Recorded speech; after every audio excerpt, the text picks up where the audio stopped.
చంద్రబాబు నాయుడు గారి హత్యకు కుట్ర జరుగుతోందా? అందులో భాగంగానే ఈరోజు చంద్రబాబు గారు ప్రయాణిస్తున్నటువంటి హెలికాప్టర్ దారి తప్పిందా అంటే అవుననే సమాధానం ఇస్తున్నారు కొంతమంది రాజకీయ విశ్లేషకులు. ఇక ఇదే అంశానికి సంబంధించి మనతో మాట్లాడేందుకు ప్రముఖ రాజకీయ విశ్లేషకులు అడిసిమల్లి శ్రీనివాసరావు గారు మనతో ఉన్నారు. సార్తో మాట్లాడు. సార్ నమస్తే అండి. నమస్కారం సార్. సార్, చంద్రబాబు గారి హత్యకు కుట్ర జరుగుతోందా? అందులో భాగంగానే ఈరోజు ఆయన ప్రయాణిస్తున్నటువంటి హెలికాప్టర్ దారి తప్పిందా అంటే ఏం చెప్తారు సార్? నిన్న కమలాపురం బహిరంగ సభలో ఆయన కొన్ని వ్యాఖ్యలు చేశారు. నా మీద హత్యా ప్రయత్నం జరగబోతుంది, నా హత్యకు కుట్ర జరుగుతుంది అంటూ కూడా ఆయన కొన్ని వ్యాఖ్యలు చేశారు సార్.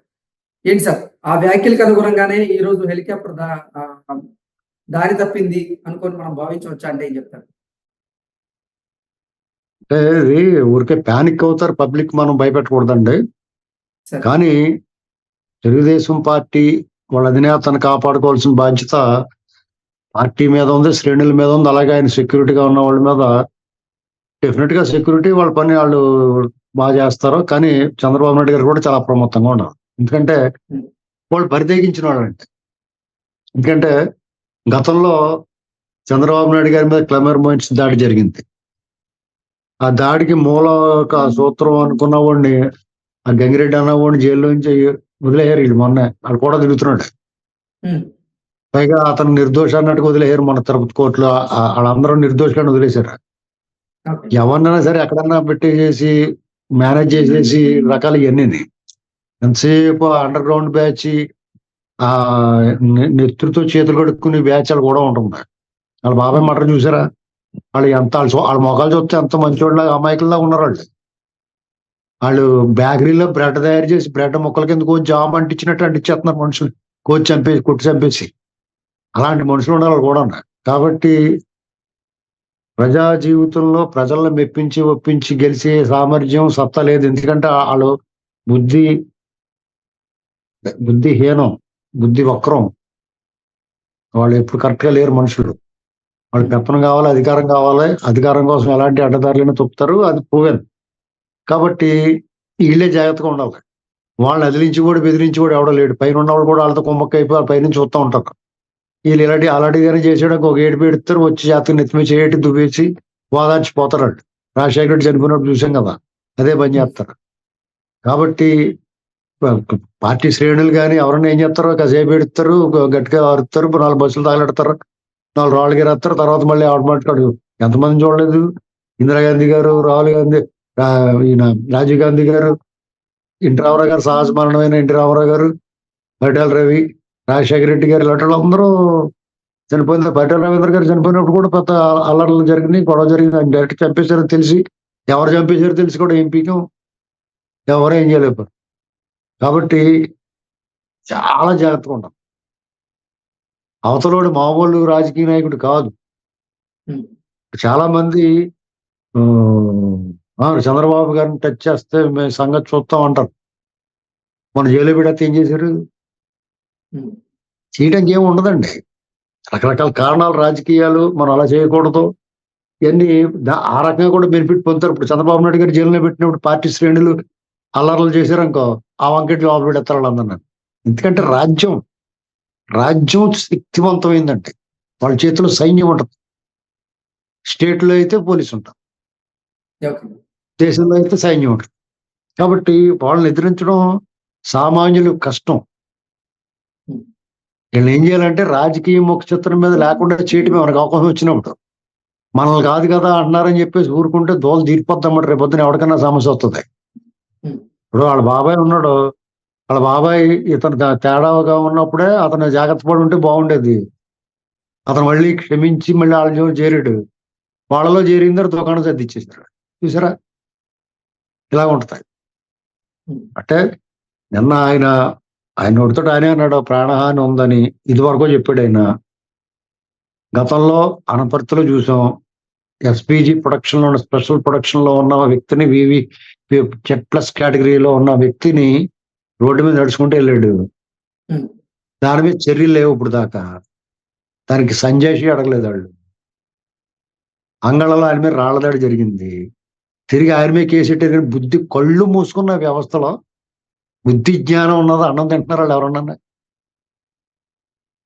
Z+ కేటగిరీ వ్యక్తి మీద రాళ్ల దాడి జరిగితే తిరిగి ఆయన మీద మర్డర్ కేసు పెట్టారంటే అవతల పోడరు ఎదవలరా అని చెప్పి తోసేయకుండా ఆయన మీద కేసు నమోదు చేశారు. ఉమ్. దీన్ని ఏ రకంగా చూడు, వ్యవస్థల గురించి కానీ, దేశాన్ని పరిపాలిస్తున్న, రాష్ట్రాన్ని పరిపాలిస్తున్న పాలకుల గురించి కానీ మనం ఏమనుకోవాలి? ఇంకా వాళ్ళ చేతి మట్ట అంటుకుండా ఇలాంటి చేస్తారు. హెలికాప్టర్ వాడకుండా ఉండటం మంచిది చంద్రబాబు నాయుడు గారు. అదే సార్, నిన్న చంద్రబాబు గారు నా ప్రాణాలకు హాని ఉంది అని చెప్పిన నేపథ్యంలో ఈ రోజు ఆయన ప్రయాణిస్తున్నటువంటి హెలికాప్టర్ దారి తప్పింది. ఏటీసీ స్పష్టమైనటువంటి సిగ్నల్స్ ఇచ్చేటువంటి ప్రయత్నం చేసినప్పటికీ పైలట్ మాత్రం ఆ సిగ్నల్స్ ని దాకా పట్టించుకోకుండా వేరే దారిలో వెళ్ళారు అంటూ కూడా ఒక వార్త ఇప్పుడు మనం వింటూ ఉన్నాం. ఏంటి సార్, నిజంగానే ఆయన ప్రాణాలకు ముప్పు ఉందా? ఆయన ఆయన ఆయన పైన హత్యా ప్రయత్నం ఏమైనా జరుగుతుందా అంటే ఏం చెప్తారు సార్? ఏమండి, మనం ఇలాంటి ప్రచారం చేసి ప్యానిక్ అవుతారు ప్రజలు. మాలాంటి వాళ్ళు మాట్లాడితే కొంచెం జనాలు కొంచెం ఆందోళన చెందుతారు. అలా జరగకూడదు, అది కాదని మనం భావించాలి. అయినా సరే ఆ పైలట్ ని అదుపులో తీసుకుని విచారించాలి. సాంకేతికంగా ఏ సమస్య వచ్చింది, అతను ఏ రకంగా ఇబ్బంది పడ్డాడు, ఒకవేళ ఏం జరగకపోయినప్పుడు నిజంగానే సాంకేతికంగా పొరపాటు జరిగి ఉండొచ్చు.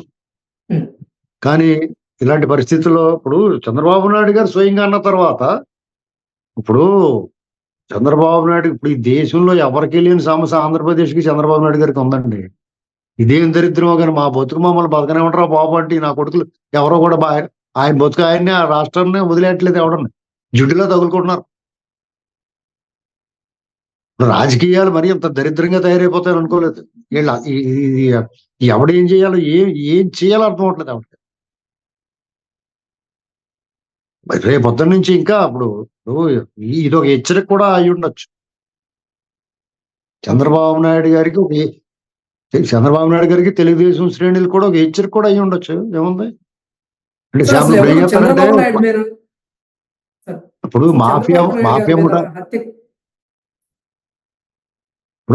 ముఠాలు ఏం చేస్తాయంటే ఒక వార్నింగ్ ఇస్తాయి. ఆ వార్నింగ్ పట్టించుకోలేదనుకో, వాళ్ళు ఏం చేస్తారంటే రాంగ్ షూట్ చేస్తారు. అంటే పక్కకు కాలుస్తారు. డైరెక్ట్ గా మనిషిని హిట్ చేయకుండా కారు డోర్లకి, ఆ పక్కన చెట్లకి వాటికి తగిలిలా కాలుస్తారు.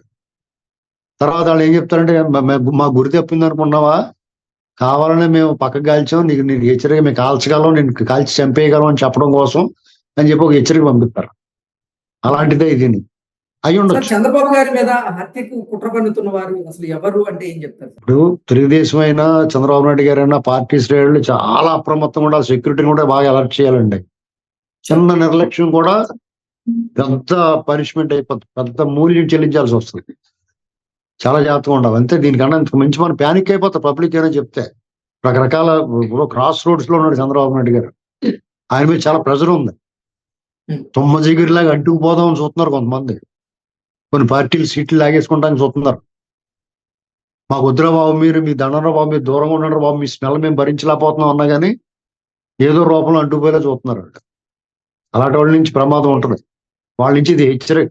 ఇప్పుడు ఏం జరిగినా కానీ మేము పట్టించుకోవాలన్నా ఇది ఓపెన్ గా మాట్లాడుకుంటే చంద్రబాబు నాయుడు గారు తప్పని పరిస్థితిలో బీజేపీతో పొత్తు పెట్టుకునే ఇలాగా వాతావరణం మారుతుందండి. కొండబద్దలు కొట్టి మాట్లాడాలండి. అంటే భవిష్యత్తులో ఉంది ఇదంతా. ఇప్పుడు ఎలా ఉంటుందంటే ఇక్కడ నుంచే జగన్మోహన్ రెడ్డి గారు ఇలాంటి పనులు చేస్తూ ఉంటాడు.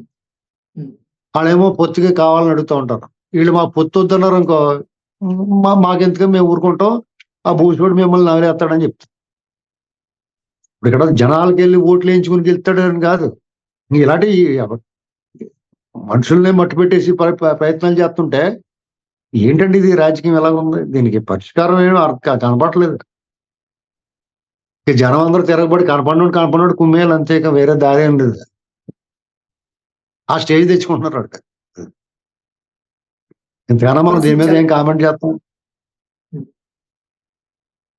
సార్, అసలు చంద్రబాబు నాయుడు మీద హత్యకు కుట్ర పండుతుంది ఎవరు అంటే ఏం చెప్తారు సార్? ఎవరైనా కావచ్చండి. ఇప్పుడు చంద్రబాబు నాయుడు గారు రాదు, ఎవరికి లబ్ధి చెందుతుంది, ఎవరికి లబ్ధి వాళ్ళే ట్రై చేస్తారు. వాళ్ళు సహకరించి వాళ్ళు ఉంటారు కొంతమంది. ఓకే, అంటే టీడీపీ శ్రేణులే అప్రమత్తంగా ఉండాల్సిన అవసరం ఉందంటారు. ఏమండి సార్, టీడీపీ శ్రేణులే అప్రమత్తంగా ఉండాల్సిన అవసరం ఉందంటారు అయితే? అంతే, ఎవరికాళ్ళు జాగ్రత్తగా ఉండాలి. అంతే. ఇప్పుడు ఈ పాములతోటి జాగ్రత్తగా ఉండాల్సిందే వీళ్ళు. ఒకవేళ వీళ్ళు కాంప్రమైజ్ అయినా ప్రమాదమే, ఎలాగైనా ప్రమాదమే. చాలా మీకు ఈ యంత్రాంగం అంతా కలుషితమైపోయి ఉంది. ఈ 2-3 నెలల గండం గట్టెక్కి అతన్ని అధికార పీఠం నుంచి దింపితే సగం భయం వదులుతుంది, మిగతా సగం పైన ఉన్నవాడు ఉంటాడు మన నెత్తి మీద. అది డేంజరే. ఓకే. అది వదిలేలా కనపడతలేదు. నార్త్ అంతా ఊగిపోతున్నారు రాముడి పేరు చెప్పుకుని. ఓకే. అంటే మళ్ళీ కేంద్రంలో బీజేపీ అధికారంలోకి వచ్చే అవకాశం ఉందంటారు సార్? అలాగే కనపడుతుంది. మరి వాతావరణం ఏం చేస్తారు, వాళ్ళు ఎర్రెక్కిపోయినట్టు ఉన్నారు వాళ్ళు. ఇప్పుడు మనకంటే భద్రాచలం ఉంది కాబట్టి మనకు అంత ఎర్రి రాదు. ఇప్పుడు భద్రాచలం ఉంది, లేకపోతే ఒంటిమిట్ట ఉంది కాబట్టి మనకి రాముడి మీద మన ప్రేమ అంతా ఇక్కడే వలకపోసేస్తాం. అలాగే తమిళనాడు అనుకోండి, బోర్డు గుళ్ళు గట్ట ఉన్నాయి వాళ్ళకి. వాళ్ళ ప్రేమ భక్తి అంతా అక్కడ వలకపోసేసుకుంటారు, ఇంకేం ఉండదు, బయటకు పంపిస్తాను. అలాగే కేరళలో కూడా అయ్యప్ప ఇలాంటి, మనకేమో తిరుపతి వెంకటేశ్వర స్వామి, మన దగ్గర ఉన్న భక్తి అంతా వీళ్ళకి ఇచ్చేత్తంగా సరిపోతుంది మనకి. నార్త్ వాళ్ళగా ఏమి ఉండవు, వాళ్ళకి తుపాకులు, గోల, రభస ఇవన్నీ గోల, ఈ బంతిపూడి దొంగలు, ఈ గోల నుంచి సడన్ గా రాముడు బాలుడు ఇవన్నీ కనపడేటప్పటికి వాళ్ళు కొంచెం బాగానే ఉంటది. మనకు కొద్ది పెద్ద ఎమోషన్ ఉండదు మనకి. వాళ్ళతో కనెక్ట్ అవ్వలేము మనం, వాళ్ళు మాత్రం బాగానే కనెక్ట్ అవుతారు. మనకి వాళ్ళ దగ్గర ఉన్నంత మంది సాధువులు గట్టా మనకు కనపడరు చూడండి. అంత పని లేకుండా మనోళ్ళు ఉంటారు, ఏదో పని చేసుకుంటారు మనోళ్ళు. ఓకే.